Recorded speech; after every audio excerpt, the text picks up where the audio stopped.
ನವಿಲೇನು ಕುಣಿಬೇಕು, ಕೋಗಿಲೆನು ಹಾಡಬೇಕು, ಅಪ್ಪನೇ ದುಡಿಬೇಕು, ಅವ್ವನೇ ಹಡಿಬೇಕು. ಅದಲಿ ಬದಲಿ ಆಗೋದ್ರೆ ಕಲ್ಲಿನ ಕೋಳಿ ಕೂಗುತ್ತೈತೋ, ಲೋಕಕ್ಕೆ ಪ್ರಳಯ ಆಗುತ್ತೈತೋ. ಏನವ ಸೊಸೆ, ನಿಮ್ಮ ಅಪ್ಪ ಅಮ್ಮಂಗೆ ಅದು ಏನು ಹೇಳ್ಬಿಟ್ಟು ಬಂದೋ ಏನು ಮಾಡ್ಬಿಟ್ಟು ಬಂದೋ ಗೊತ್ತಿಲ್ಲ. ಇಲ್ಲಿ ಗಂಟ ನಿಮ್ಮ ಅಪ್ಪ ಅಮ್ಮ ಒಂದು ಫೋನ್ ಹಾಕಿಲ್ಲ, ಏನು ಕಳಿಸು ಅಂತ ಹೇಳಿಲ್ಲ, ನನ್ನ ಬೈಲಿಲ್ಲ, ಏನು ಮಾಡಲಿಲ್ಲ. ಅಯ್ಯೋ ದೇವ್ರೆ, ನನಗಂತೂ ಇದಾಯ್ತೈತೆ. ನಿಮ್ಮ ಅಮ್ಮಂಗೆ ಏನಂತ ಹೇಳ್ಬಿಟ್ಟು ಬಂದೆ? ಇಲ್ಲಿಗೆ ಹೋಯ್ತೀನಿ ಅಂತ ಹೇಳ್ಬಿಟ್ಟು ಬಂದು, ಇಲ್ಲ ಬೇರೆ ಕಡೆ ಎಲ್ಲ ಹೋಯ್ತೀನಿ ಅಂತ ಹೇಳ್ಬಿಟ್ಟು ಬಂದು. ನಿಮ್ಮ ಅಮ್ಮ ಅವತ್ತು ಕಳಿಸೋದೇ ಇಲ್ಲ, ಹಂಗೆ ಹಿಂಗೆ ಅಂತ ಜೋರಾಗಿ ಜಗಳ ಮಾಡ್ಕೊಂಡು ಕುಂತಿದ್ರು. ಈಗ ಅದು ಹೆಂಗೆ ಕಳಿಸ್ಬಿಟ್ರು ಅಂತ ನನಗಂತೂ ಗೊತ್ತಾಗ್ತಿಲ್ಲ, ಹೆಂಗೆ ಕಳಿಸ್ಬಿಟ್ರು ಅಂತ. ಅತ್ತೆ ಅದೆಲ್ಲ ಇವಾಗ ಬ್ಯಾಡ ಕಣತ್ತೆ, ನೀವು ಸುಮ್ಕಿರ್ರಿ. ನೀವು ಯಾಕೆ ಅದ್ರ ಬಗ್ಗೆ ಎಲ್ಲ ಯೋಚನೆ ಮಾಡ್ಕೊಂಡು ಕುತ್ಕೊತೀರ? ಆಗೋದೆಲ್ಲ ಒಳ್ಳೇದಕ್ಕೆ, ಏನನ್ನ ಆಗಲಿ ಅಂತ ಸುಮ್ಕಿರ್ಬೇಕು. ಸದ್ಯ ನಮ್ಮ ಅಪ್ಪ ಅಮ್ಮನ ಕಾಟ ಇಲ್ವಲ್ಲ ಅಂತ ನನಗೆ ಇವಾಗ ಸಮಾಧಾನ ಮಾಡ್ಕೊಂಡಿವ್ನಿ ಅಷ್ಟೇ. ನಿನಗೆ ಈಗ ಅದ್ರ ಬಗ್ಗೆ ಯಾಕೆ ಚಿಂತೆ ಮಾಡ್ತೀರಾ? ಬಿಸಿ ಬಿಸಿ ಬಿಸಿ ಬಿಸಿ ರೊಟ್ಟಿಯ ಸುಡ್ತಾ ಇವನಿ, ಬಿಸಿ ಬಿಸಿ ರೊಟ್ಟಿಯ ತಿನ್ಕೊಂಡು ಆರಾಮಾಗಿ ಅದೇನೋ ಕೆಲ್ಸಕ್ಕೆ ಹೋಯ್ತೀನಿ ಅಂದ್ರಲ್ಲ, ಹೋಗ್ರಿ, ಅವ್ರೆ ಹಂಗನ ಮಾಡ್ಕೊಂಡು ಹೋಗ್ಲಿ, ನಮ್ಗೆ ಯಾಕತ್ತೆ ಸುಮ್ಕೇನೆ. ಅಲ್ಲ ಕಣ್ಸತ್ತೆ, ಫೋನ್ ಹಾಕ್ಬೇಕಿತ್ತೆ ನನ್ನ ತಮ್ಮನಾದ್ರೂ ಒಂದು ಕಿತನನ ಏನು ಎತ್ತ ಅಂತ ಹೇಳ್ಬಿಟ್ಟು ಒಂದು ಫೋನನ ಹಾಕೋನು. ಒಂದು ಫೋನು ಹಾಕ್ದಿದ್ದಂಗೆ ಅವನಲ್ಲ ಅಂತ ನನಗೆ ಆಶ್ಚರ್ಯ ಆಯ್ತಾಯ್ತು ಅಷ್ಟೇ. ನಿನಗೆ ಇವನು ಫೋನು ಹಾಕ್ತಿದ್ದಂಗೆ ಮಾಡ್ತಿದ್ದಂಗೆ ಮಗಳನ್ನ ಕಳಿಸ್ಬಿಟ್ಟು ಸುಮ್ಮನಾಗವನಲ್ಲ. ಏನಂತ ಕಳಿಸಿದ್ರು ಹೋಗ್ಬೇಕಾದ್ರೆ. ಏನ್ಲಾ, ಏನಾಯ್ತಲಾ? ಅಮ್ಮ, ಅತ್ತೆ ಮಾವ ಇಬ್ರು ಯಾವ್ದು ಕಳ್ತನದ ಕೇಸಾಗೆ ಜೈಲ್ಗೆ ಹೋಗೋರಂತೆ ಅಮ್ಮ. ಪೊಲೀಸ್ನವರು ಜೈಲ್ಗೆ ಹಾಕೋರಂತೆ. ಆಗ್ಲೇ 2-3 ದಿನ ಆಯ್ತಂತೆ ಅಮ್ಮ ಜೈಲ್ಗೆ ಹೋಗ್ಬಿಟ್ಟು. ಏನ್ಲ ಹೇಳ್ತಾ ಇದೀಯ ನೀನು? ನಿಜ ಹೇಳ್ತಾ ಇದೀಯಾ? ಯಾವಾಗ ಹೋದ್ರಂತಲ್ಲ ಜೈಲ್ಗೆ? ಮಹಾನು ಮೊನ್ನೆನೆ ತಾನೇ ಬಂದಿದ್ದು, ಅವಳು ಅಲ್ಲೇ ಇದ್ಲಲ್ಲ. ಅಲ್ಲ, ಏನ್ ಕಳ್ತನ ಮಾಡಿದ್ರು ಅಂತನಂತೆ? ಊರ ಏನೋ ಕೋಳಿ ಕಳ್ತನದ ವಿಚಾರವಾ? ಇಲ್ಲ ಕಣಮ್ಮ, ಅದೇನೋ ಫ್ರಿಡ್ಜು ಟಿವಿ ಅವು ಇವು ಎಲ್ಲ ಕಳ್ತನ ಮಾಡ್ತಾ ಇದ್ರಂತೆ ಯಾವುದೋ ಗ್ಯಾಂಗ್ ಜೊತೆ ಸೇರ್ಕೊಂಡು. ಅದಕ್ಕೇನೆ ಪೊಲೀಸ್ನವರು ಹಿಡಿದ್ಬಿಟ್ಟು ಒಳಗಡೆಗೆ ಹಾಕ್ಬಿಟ್ಟವ್ರಂತೆ ಕಣಮ್ಮ. ಅದಕ್ಕೆ ನನಗೆ ಗೊತ್ತಿರಲಿಲ್ಲ. ಸುಮ್ಮನೆ ಊರ ಹತ್ರ ಹಂಗೆ ಹೋದಾಗ ನನ್ನ ಫ್ರೆಂಡ್ ಹಂಗೆ ಅಂದ, ಏನು ಮಹಾ ಅಪ್ಪ ಅಮ್ಮನ ಹಿಡಿದ್ಬಿಟ್ಟು ಜೈಲ್ಗೆ ಹಾಕ್ಬಿಟ್ಟವ್ರಂತೆ, ಹಂಗೆ ಹಿಂಗೆ ಅಂತ ಹೇಳ್ಬಿಟ್ಟು ಹೇಳ್ದೆ. ನಾನು ನಂಬಲೇ ಇಲ್ಲ. ತಿರ್ಗಾ ಹೋಗಿ ಪೊಲೀಸ್ ಸ್ಟೇಷನ್ ಹತ್ರ ವಿಚಾರಿಸಿದಕ್ಕೆ ಹ್ಞೂ ಅಂತ ಹೇಳಿದ್ರು. ನಾನು ಅದಕ್ಕೆ ಮೊದಲು ನಿಂಗೆ ಹೇಳಿ ಏನು ಮಾಡೋದು ಅಂತ ಹೇಳ್ಬಿಟ್ಟು ತಿಳ್ಕೊಳ್ಳೋಣ ಅಂತ ಓಡೋಡಿ ಬಂದೆ ಕಣಮ್ಮ. ನೋಡಮ್ಮ, ಪೊಲೀಸ್ ಸ್ಟೇಷನಾಗ ಅವ್ರಂತೆ. ಮಹಾ, ನಿಮ್ಮ ಅಪ್ಪ ಅಮ್ಮ ಪೊಲೀಸ್ ಸ್ಟೇಷನ್ ಅವ್ರಂತಲ್ಲ ಕಣವ? ಅಯ್ಯೋ, ಗೊತ್ತಿರೋ ವಿಚಾರನೆ. ಪೊಲೀಸರು ನನ್ನ ಕಣ್ಣು ಮುಂದೆನೇ ನಮ್ಮ ಅಪ್ಪನ ನಮ್ಮ ಅಮ್ಮನ ಇಬ್ರು ಎಳ್ಕೊಂಡು ಕರ್ಕೊಂಡು ಹೋದ್ರು. ನಾನು ಅದನ್ನ ನೋಡ್ಕೊಂಡೆ ತಾನೆ. ನೋಡಿ ಆಮೇಕಿಂದ ಇಲ್ಲಿಗೆ ಬಂದಿದ್ದು ನಾನು, ಹೋದ್ರೋಗ್ಲಿ ಅಂತ. ಅಯ್ಯೋ ನಿನ್ನ ಅಕ್ಕ ಮುಚ್ಚ ಲೇ, ಅಪ್ಪ ಅಮ್ಮನ ಜೈಲ್ಗೆ ಹಾಕವ್ರತ್ತೆ, ನಿಂಗೆ ಏನಾರ ಮಾಡ್ಬರ್ರಿ ಬಿಡಿಸ್ಬರ್ರಿ ಅಂತ ಹೇಳ್ಬಿಟ್ಟು ನೀನು ಹೇಳ್ಬೇಕು ತಾನೆ. ಬಂದ್ಬಿಟ್ಟು ಅದು ಬಿಟ್ಬಿಟ್ಟು ಆರಾಮಾಗೆ ಕುಂತಿದ್ಯಲ್ಲಮ್ಮಿ ನೀನು. ಅಯ್ಯೋ ಅಯ್ಯೋ ಅಯ್ಯೋ ಅಯ್ಯೋ, ಒಂದು ಮಾತು ಹೇಳಿಲ್ವಲ್ಲ ಮಹಾ ನೀನು? ನಾನು ಮೊನ್ನೆಲ್ಲ ಕೇಳಿದ್ದೀನಿ, ಏನು ಹೇಳಿಲ್ವಲ್ಲ ಜೈಲ್ಗೆ ಹಾಕಿದ್ರು ಅಂತ. ಏನು ವಿಚಾರಕ್ಕೆ ಜೈಲ್ಗೆ ಹಾಕಿದ್ರು? ನೀನು ಯಾಕೆ ನಮ್ಗೆ ಹೇಳಿಲ್ಲ ಹೇಳು? ಅಲ್ಲತ್ತೆ, ನಾನು ಗಿಣಿಗೆ ಹೇಳ್ದೆ, ಬ್ಯಾಡ ಅವ್ನು ಯಾವನೋ 420 ಇದ್ದಂಗೆ ಅವನೇ ಹಂಗೆ ಹಿಂಗೆ ಅಂತ ಹೇಳ್ದೆ. ನಿಮ್ಮ ಮುಂದೆನೇ ಅವ್ನು ಬಂದಿದ್ನಲ್ಲತ್ತೆ, ಅದೇ ನಾನು ಮದುವೆ ಮಾಡ್ಕೊತೀನಿ ಅಂತ ಹೇಳ್ಬಿಟ್ಟು ಕಳ್ಳನ ಮಗ ಅವನು ನಂಬಿಟ್ಟು ನಮ್ಮಮ್ಮ ಅವನ ಹತ್ರ ಅವತ್ತೆಲ್ಲ ತರಿಸ್ಕೊಂಡ್ರಲ್ಲ, ವಾಷಿಂಗ್ ಮಿಷಿನು ಟಿವಿ ಗೀವಿ ಅಂತ ಹೇಳ್ಬಿಟ್ಟು ಎಲ್ಲ ತರಿಸ್ಕೊಂಡವ್ರೆ. ಅವನು ದೊಡ್ಡ ಕಳ್ಳನ ಮಗನಂತೆ. ಅವನೇನು ಮಾಡ್ಬಿಟ್ಟವನೆ ಅಂತಂದರೆ ಪೊಲೀಸ್ ಸ್ಟೇಷನ್ಗೆ ಕರ್ಕೊಂಡು ಹೋಗ್ಬಿಟ್ಟವ್ರೆ ಪೊಲೀಸ್ನವರು. ಮೊನ್ನೆ ಬಂದ್ಬಿಟ್ಟು ಪೊಲೀಸರು ನಮ್ಮ ಮನೆಗಿರೋ ವಾಷಿಂಗ್ ಮಿಷಿನು ಟಿವಿ ಎಲ್ಲ ಒತ್ಕೊಂಡು ಹೋದ್ರು. ಆಮೇಕಿಂದ ಸ್ವಲ್ಪ ಒಂದಿನ ಬಿಟ್ಕೊಂಡು ತಿರುಗಿ ಬಂದರು. ಅವನೇನೇ ಜೊತೆ ಗ್ಯಾಂಗ್ ಸೇರ್ಕೊಂಡವ್ರೆ, ಇವರು ನಮ್ಮವರೇನೇನೆ ಅಂತ ನಮ್ಮ ಅಪ್ಪ ಅಮ್ಮನ ಮೇಲೆ ಹೇಳ್ಬಿಟ್ಟವ್ರಂತೆ. ಅದಕ್ಕೆ ನಮ್ಮ ಅಪ್ಪ ಅಮ್ಮನ ಇಬ್ರು ಪೊಲೀಸರು ಹೇಳ್ಕೊಂಡು ಹೋದ್ರು. ನಾನು ನಮ್ಮ ಅಮ್ಮಂಗೆ ಅವತ್ತೇ ಹೇಳಿದ್ದೆ, ಅಮ್ಮ ದುರಾಸೆ ಪಡ್ಬೇಡ ಕಣಮ್ಮ, ದುರಾಸೆ ಪಡ್ಬೇಡ ಅಂತಂದರೆ ಕೇಳಲೇ ಇಲ್ಲ, ಭಾಳ ಅಹಂಕಾರ ಮಾಡ್ತಾ ಇತ್ತು. ಅದಕ್ಕೆ ನಾನು ಸರಿಯಾಗಿ ಆಗೈತೆ ಬಿಡು, ದೇವರೇ ಶಿಕ್ಷೆ ಕೊಟ್ಟವನಿ ಅಂತ ಅಂದ್ಕೊಂಡು ನಿಮ್ಮ ಹತ್ರ ಏನು ಹೇಳಕ್ಕೆ ಹೋಗಲಿಲ್ಲ. ನಾನು ಸುಮ್ಮನಿರ್ರಿ ಅತ್ತೆ, 1-2 ದಿನ ಜೈಲಾಗಿರಲಿ, ಅವಾಗನ ಬುದ್ಧಿ ಬರ್ತದೆ ಅವ್ರಿಗೆ. ಅಯ್ಯೋ ಮಹಾ, ಎಂತ ಮಾತು ಅಂತ ಮಾತಾಡ್ತೀಯ ಕಣಮ್ಮ? ಮರ್ಯಾದೆ ಪ್ರಶ್ನೆ ತಾನೇ. ಮರ್ಯಾದೆ ಹೋದ್ರೆ ಏನಾಯ್ತದೆ ಹೇಳು ನೀನು? ಇದೊಳ್ಳೆ ಚೆನ್ನಾಗಿ ಮಾಡಿದೆ ನೀನಂತೂ. ನೋಡು ಬಾ, ಹೋಗ್ಬಿಟ್ಟು ಪೊಲೀಸ್ ಸ್ಟೇಷನ್ಗೆ ಪೊಲೀಸರ ಹತ್ರ ಏನೋ ರಿಕ್ವೆಸ್ಟ್ ಮಾಡ್ಕೊಂಡು ಬಿಡಿಸ್ಕೊಬಿಟ್ಟು ಬರೋಣ ಬಾ. ಯಾಕೆ ಹೋಗಿದ ತಕ್ಷಣ ನೀನು ತಿರುಗ ನನ್ನ ಹಿಡ್ಕೊಂಡು ಮದುವೆ ಮಾಡ್ತೀನಿ ಆ ಕಳ್ಳನ ಮಗನಿಗೆ ಕೊಟ್ಬಿಟ್ಟು ಮದುವೆ ಮಾಡ್ತೀನಿ ಅಂತ ನಾನು ಪಿರಾಣ ತೆಗಿತಾರತ್ತೆ. ನಾನಂತೂ ಬರೋಕ್ಕಿಲ್ಲ ಪೊಲೀಸ್ ಸ್ಟೇಷನ್ಗೆ. ಹೋಗೋದಾಗಿದ್ರೆ ಯಾವತ್ತೂ ಹೋಗ್ಬಿಟ್ಟು ನಾನು ಮಾತಾಡ್ಕೊಂಬಿಟ್ಟು ಬರ್ತಾ ಇದ್ದೆ.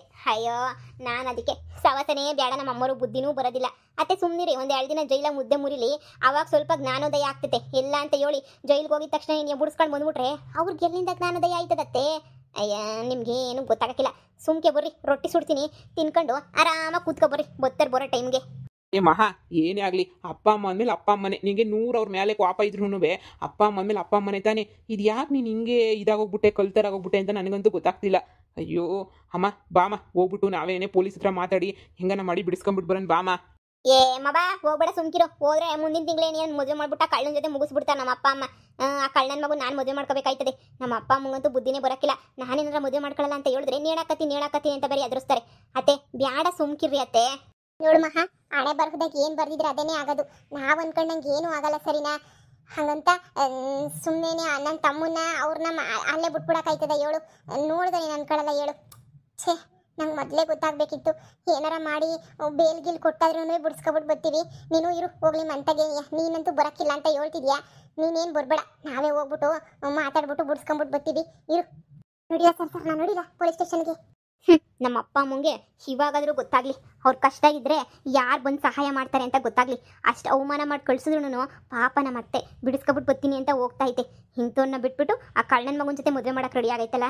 ನೀನು ಎಂಥವ್ರು ಇರಬೇಡ. ಇವಾಗ ಸರಿಯಾಗಿ ಆಗ್ತೈತೆ ನಮ್ಮ ಅಮ್ಮಂಗೆ. ಈಗ ನಮ್ಮ ಮಾವ ಅತ್ತೆ ಹೋಗಿ ನೋಡಿದ ತಕ್ಷಣನೇ ನಮ್ಮ ಅಮ್ಮಂಗೆ ಹಂಗೇನೇ ಕೊಳ್ಳೆಲ್ಲ ಚುರುಕ್ ಅನ್ಬೇಕು. ಅವಾಗ ನನಗೆ ಗೊತ್ತಾಗೋದು, ಅರ್ಥ ಆಗೋದು.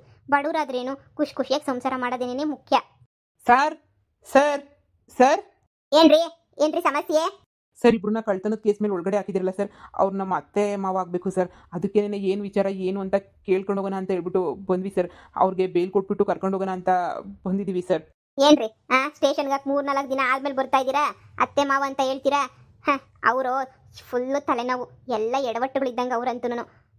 ಏನು ಮಾಡೋಕ್ಕಾಗುತ್ತೆ ನೋಡಿ. ಬೇಲ್ ಕೊಟ್ಬಿಟ್ಟು ಕರ್ಕೊಂಡೋಗಿ ಅವರು ಒಂದಲ್ಲ ಎರಡಲ್ಲ ಸುಮಾರು ಫ್ರಿಡ್ಜು, ವಾಷಿಂಗ್ ಮಿಷಿನ್, ಟಿವಿ ಕಳ್ತನ ಮಾಡೋರೆ. ಏನ್ರಿ ಬಂದಿರೋದು? ನೀವಾದ್ರೂ ಬುದ್ಧಿ ಹೇಳೋಕ್ಕಾಗಲ್ವಾ ಅವ್ರಿಗೆ? ಕಂಪ್ಲೇಂಟ್ ಮೇಲೆ ಕಂಪ್ಲೇಂಟ್ ಬಂದೈತೆ ನನಗಂತೂ. ನನಗೂ ನೋಡಿ ಸಾಕಾಗೋಯ್ತು ಕಂಪ್ಲೇಂಟಲ್ಲಂತೂ. ನೋಡಿ, ಬೇಲ್ ಕೊಟ್ಟು ಬಟ್ ಕೇಸ್ ಮಾತ್ರ ನಡೀತಾನೆ ಇರ್ತೈತೆ. ಬೇಲ್ ಮೇಲೆ ಮಾತ್ರ ಕರ್ಕೊಂಡು ಹೋಗ್ಬೋದು ಅಷ್ಟೇನೆ. ಇನ್ನೊಬ್ಬ ಇದ್ದಾನಲ್ಲ, ಯಾವುದೋ ಒಬ್ಬ ಕಳ್ಳ, ಅವನೇ ನಮಗೆ ಇವರಿಬ್ಬರನ್ನು ಇಟ್ಕೊಟ್ಟಿದ್ದು. ಎಷ್ಟು ಜನಕ್ಕೆ ಬೇಲ್ ತಗೊಂಬಂದಿದ್ದೀರಾ ನೀವು? ಇಬ್ರಿಗೆ ಸಹ ತಗೊಂಬಂದಿರೋದು. ನನ್ನ ತಮ್ಮಂಗೂ ತಮ್ಮನ ಹೆಂಡತಿಗಿಬ್ರಿಗೂ. ನೋಡೋಣ, ನಾನು ಮಾತಾಡ್ತೀನಿ. ಲಾಯರ್ನ ಕರ್ಕೊಂಡ್ಬಿಟ್ಟು ಬಂದು ನೀವೇ ಕರ್ಕೊಂಡೋಗಿ ಅವ್ರನ್ನ ಕಳಿಸ್ತೀನಿ. ಒಂದ್ಸಲ ಮಾತಾಡಿ. ನಮಗೂ ಅವ್ರು ಓದನ್ನೇ ಕೇಳೋಕ್ಕಾಗ್ತಿಲ್ಲ. ಕೇಳಿ ಕಿವಿಗಳೆಲ್ಲ ತೂತ್ ಬಿದ್ದುಬಿಟ್ಟವೆ. ಕಳಿಸ್ತೀನಿ ರೀ, ಮಾತಾಡಿವ್ರಂತೆ. ಪಿ ಸಿ 401 402ನ ಕಳಿಸ್ಲಾ ಈ ಕಡೆ. ಅಯ್ಯೋ ಏನ್ಲ ಇದು ಪೊಲೀಸ್ ಸ್ಟೇಷನ್ 3-4 ದಿನದಿಂದ ಅವ್ರಂತಲ್ಲ. ಅಕ್ಕ ಹಲೋ, ಏನ್ಲ ಇದು ಯಾಕ್ಲ ಕಳ್ತನ ಬಳ್ತನ ಅಂತ ಮಾಡ್ಕೊಂಡು ಪೊಲೀಸ್ ಸ್ಟೇಷನ್ಗೆ ಬಂದು ಅಟ್ಟ ಹೊರ್ತೀಯ ನಮ್ಗೆ? ಇವತ್ತೇ ಕಳ್ಳ, ನನಗಂತೂ ವಿದ್ಯೆ ಗೊತ್ತಾಗಿದ್ದು. ಯಾಕ್ಲಾ? ಅಯ್ಯೋ ದೇವ್ರೆ, ಕಳ್ತನ ಮಾಡಂತದ್ದು ಏನ್ಲ ಬಂದಿತ್ತು ನಿನಗೆ? ದೇವ್ರು ಮಾಡಕ್ದಂಗಿರ್ಲಿ ಅಂತ ಹೇಳ್ಬಿಟ್ಟು ಸುಮ್ಮನೆ ಆಗ್ಬೇಕಿತ್ತಾನೆ. ಅದ್ ಬಿಟ್ಬಿಟ್ಟು ಈ ಕಳ್ತನ ಗಿಳ್ತನ ಎಲ್ಲ ಯಾಕೆ ಬೇಕಾಗಿತ್ತು ಹೇಳು? ಅಕ್ಕ, ನಾವೇನು ಕಳ್ತನ ಮಾಡಿಲ್ಲ ಕಣಕ್ಕ. ಅವ್ನು ಯಾವನೋ ಕಳ್ಳನ ಮಗುನ ಇದರಿಂದ ನಾವು ಹಿಂಗೆ ಜೈಲಿಗೆ ಬರಂಗೆ ಆಗ್ಬಿಡ್ದು ಕಣಕ್ಕ. ನಾವು ಅಂತರಲ್ಲ ಕಣಕ್ಕ, ಕಳ್ತನ ಮಾಡೋರಲ್ಲ. ನಿನಗೂ ನಮ್ಮ ಮೇಲೆ ನಂಬಿಕೆ ಇಲ್ವಾ ಹೇಳು? ನಂದು ತಪ್ಪಾಯ್ತು. ನಾನೇ ಅವತ್ತು ನಿಮ್ಮ ಮಾತು ಕೇಳಿ ಮುರುವಾದಾಗಿದ್ದಿದ್ರೆ ಎಲ್ಲ ಸರೋಗೋದು. ಅದು ಬಿಟ್ಬಿಟ್ಟು ದುರಾಸೆ ಪಡೋಕೋ ಹಿಂಗೆಲ್ಲ ಆಗೋಗ್ಬಿಡ್ತು. ನನ್ನ ಮಗಳಲ್ಲಿ ಮಹಾ ಬಂದಿತ್ತಾಳೆ ನನ್ನ ಬಿಡಿಸ್ಕೊಂಡು ಹೋಗಿ ಅಂತ ಅನ್ಕೊಂಡೆ. ಮಹಾ 3 ದಿನ ಆದ್ರೂ ನಮ್ಮ ಕಡೆ ಮಕ ಇಕ್ಕಿ ಮಾತಾಡ್ಸಕ್ಕೂ ಬಂದಿಲ್ಲ ನೋಡು. ಅವಳು ನಮ್ಮ ಅಪ್ಪ ಅಮ್ಮ ನೋಡೋಕೆ ನಾನು ಬರಲ್ಲ, ನೀವು ಹೋಗಿ ಅಂತ ಹೇಳ್ಬಿಟ್ಟು ಅವಳೇನೇ ಕಳಿಸಿದ್ದು. ಇಲ್ಲಿ ತನಕ ನಿಮ್ಮ ಮಗಳು ನಮ್ಗೆ ಯಾವ ವಿಚಾರನೂ ಹೇಳಿರಲಿಲ್ಲ. ಸದ್ಯಕ್ಕೆ ನನ್ನ ಫ್ರೆಂಡಿಂದ ವಿಚಾರ ಗೊತ್ತಾಗಿ ಬಂದಿದ್ದಾಯಿತು. ಅತ್ತೆ ಮಾವ, ನೀವೇನು ಯೋಚನೆ ಮಾಡಬೇಡಿ. ಬೇಲ್ಗೆಲ್ಲ ಅರೇಂಜ್ ಮಾಡ್ತಾ ಇದ್ದೀನಿ. ಬೇಲೆಲ್ಲ ಅರೇಂಜ್ ಆದಮೇಲೆ ನಾನೇ ನಿಮ್ಮನ್ನ ಬಿಡಿಸ್ಕೊಂಡು ಹೋಗ್ತೀನಿ, ಸರಿನಾ? ನೀವು ಅದ್ರ ಬಗ್ಗೆ ಏನು ಯೋಚನೆ ಮಾಡಬೇಡಿ. ಹೌಮಾನ ಅಂತ ಎಲ್ಲನೂ ಅದೆಲ್ಲ ಅಂದ್ಕೊಳ್ಳೋಕ್ಕೆ ಹೋಗ್ಬೇಡಿ, ಸರಿನಾ? ಅಂದರೆ ನಾನು ಯಾವುದೇ ಉದ್ದೇಶಕ್ಕೆ ನಿಮ್ಮ ಮಗಳನ್ನ ನಾನು ಕೊಟ್ಟು ಮದುವೆ ಮಾಡಲಿ ಅಂತ ಹೇಳ್ಬಿಟ್ಟು ನಾನೇನು ಬೇಲ್ ಕೊಡಿಸ್ತಿಲ್ಲ. ಸ್ವಂತ ಅತ್ತೆ ಮಾವ ಅಲ್ವಾ, ಅದಕ್ಕೋಸ್ಕರ ನಾನು ಬೇಲ್ ಕೊಡಿಸ್ತಾ ಇದ್ದೀನಿ ಅಷ್ಟೇ. ನೀವು ಅದ್ರ ಬಗ್ಗೆಲ್ಲ ಏನು ಯೋಚನೆ ಮಾಡಬೇಡಿ, ತಲೆ ಕೆಡಿಸ್ಕೋಬೇಡಿ. ತಪ್ಪಾಯ್ತು ಕಣ್ಲಾಳಿಯ, ತಪ್ಪಾಯ್ತು. ಮಣ್ತಿನ ಕೆಲಸ ಮಾಡ್ಬಿಟ್ಟೆ ನಾನಂತೂ. ಮಣ್ತಿನ ಕೆಲಸ. ಇವಳು ಮಾತು, ನಾನು ಹೆಂಡತಿ ಮಾತು ನಂಬ್ಕೊಂಡು ಇವತ್ತು ಜೈಲಾಗ ಮುದ್ದೆ ಮುರಿಯಂಗಾಗೈತೆ. ಮಗಳು ಕ್ಯಾರೆ ಅಂತಲೂ ಒಂದಿದ್ದಂಗೆ ಹೊಂಟೋಗ್ಬಿಟ್ಲು ಕಣಪ್ಪ. ಅಂಥದ್ರಾಗ ನೀನು ಬಂದ್ಬಿಟ್ಟು ನಮ್ಮನ್ನು ಬಿಡಿಸ್ಕೊಂಡು ಹೋಗಿ ಬಂದಿದೆಯಲ್ಲಪ್ಪ. ಅಯ್ಯೋ ಮಾವ, ಅದೆಲ್ಲ ಬಿಡಿ. ನಾನು ಬೇಲ್ಗೆ ಅರೇಂಜ್ ಮಾಡ್ಕೊಬರ್ತೀನಿ. ಈಗಲೇ ಹೋಗ್ಬಿಟ್ಟು ಲಾಯರ್ನ ಕಾಂಟ್ಯಾಕ್ಟ್ ಮಾಡ್ಕೊಂಡ್ಬಿಟ್ಟು ಬರ್ತೀನಿ. ನೀವು ವೆಯ್ಟ್ ಮಾಡಿ, ಸರಿನಾ? ಅದಕ್ಕೆ ಏನಾರ ದುಡ್ಡು ಬೇಕಾದ್ರೆ ನಾನು ಚೈನ್ ಕೊಡ್ತೀನಿ ನೋಡಿಲ್ಲ. ಅಡ ಇಕ್ಬಿಟ್ಟು ಅದೆಷ್ಟೋ 1 ಲಕ್ಷನ ಎಷ್ಟೋ ಕೊಟ್ಟಬೇಕಂತಲ್ಲ ನೋಡಿ. ಅಡ ಇಕ್ಬಿಟ್ಟು ದುಡ್ಡು ಎತ್ಕೊಬಿಟ್ಟು ಬರೋಣ. ಸರಿ ಬಾ ಅಮ್ಮ. ಏನು ಯೋಚನೆ ಮಾಡಬೇಡಿ, ಸರಿನಾ? ಈಗ ಬರ್ತೀವಿ, ಒಂದು ಅರ್ಧ ಗಂಟೆ ಕುಂತ್ಕೋ.